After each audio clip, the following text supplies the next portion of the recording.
यही बहन जी ने जो है यानी बसपा ने अपना उम्मीदवार खड़ा किया था, जहां ऑटो का डिवीजन हुआ। ऐसा लग रहा कि पवन पांडे जी और इंद्र प्रताप उर्फ खब्बू तिवारी का मुकाबला होना तय है। नमस्कार। समाजवादी पार्टी के दिग्गज नेता पवन पांडे जी एक बार अयोध्या से चुनाव जीते हैं 2012 में। जब वह चुनाव जीते तो समाजवादी पार्टी ने उनको अपनी सरकार में मंत्री भी बनाया था। उस समय अखिलेश यादव उत्तर प्रदेश में मुख्यमंत्री बने थे। उस समय उन्होंने उत्तर प्रदेश में यहाँ पर श्री लल्लू सिंह को चुनाव हराया था। अब 2027 में क्या होगा? समाजवादी पार्टी से उनका टिकट तो तय है, एक कन्फर्म मानिए, क्योंकि अखिलेश यादव जी के वह बहुत ही करीबी हैं, बहुत करीबी हैं। लेकिन इस सीट पर कब कब क्या हुआ, 3-4 चुनाव का आंकड़ा आपके सामने हम रख दे रहे हैं। इस सीट पर जो है 2012 के बाद पवन पांडे जी विजयी नहीं हुए। इस सीट पर जो उनकी विजय में रोड़ा अटकाती रही बसपा। बसपा ऐसे कैंडिडेट उनके सामने उतारती रही कि पवन पांडे जी चुनाव हारते रहे।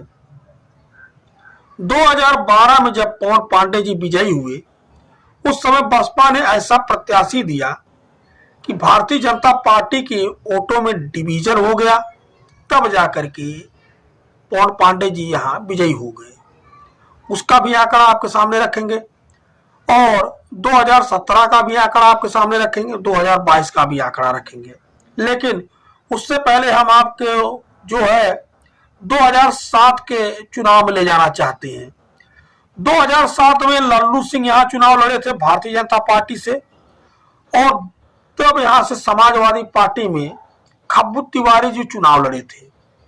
वही खब्बू तिवारी जो यहाँ अभय सिंह के खिलाफ चुनाव लड़े थे। अब खब्बू तिवारी भी भाजपा में है और अभय सिंह भी भाजपा में है, तो क्या खब्बू तिवारी वहां जाएंगे चुनाव लड़ने के अयोध्या में? यह भी एक प्रश्न है जो आगे बात करेंगे। अब चलते हैं 2012 में, वो समय जिसमें पवन पांडे जी ने विजय हासिल की थी, और वो आंकड़ा बताते हैं जिसमें बहन कुमारी मायावती जी ने ऐसा प्रत्याशी दिया जिसमें भारतीय जनता पार्टी के वोटों में डिवीजन हुआ और पवन पांडे जी चुनाव जीते। तो पवन पांडे जी समाजवादी पार्टी के उम्मीदवार, 55,262 मत इनको मिला। लल्लू सिंह भारतीय जनता पार्टी के उम्मीदवार थे, सांसद भी कई बार यहां से हुए, भारतीय जनता पार्टी के उम्मीदवार यहां से वो खड़े हुए, उनको 50,000 के आसपास मत मिला।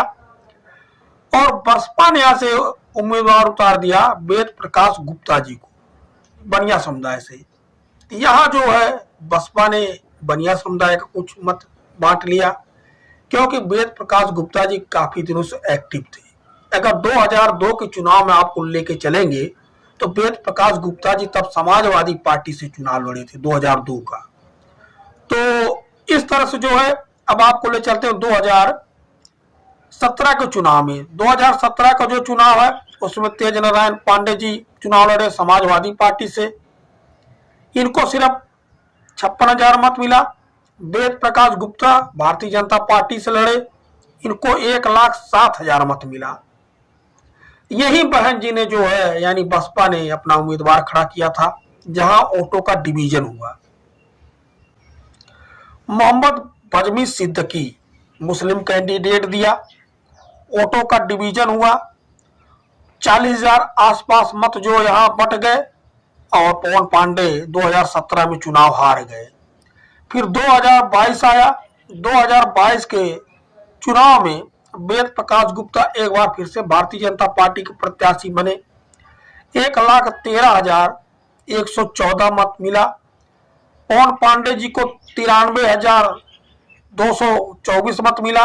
अब बहुजन समाज पार्टी ने रवि प्रकाश को चुनाव मैदान में उतारा, इनको जो है ज्यादा मत नहीं मिला, 17,706 मत मिला, लेकिन इतना मत इन्होंने काट लिया जिससे पवन पांडे जी का नुकसान हो गया।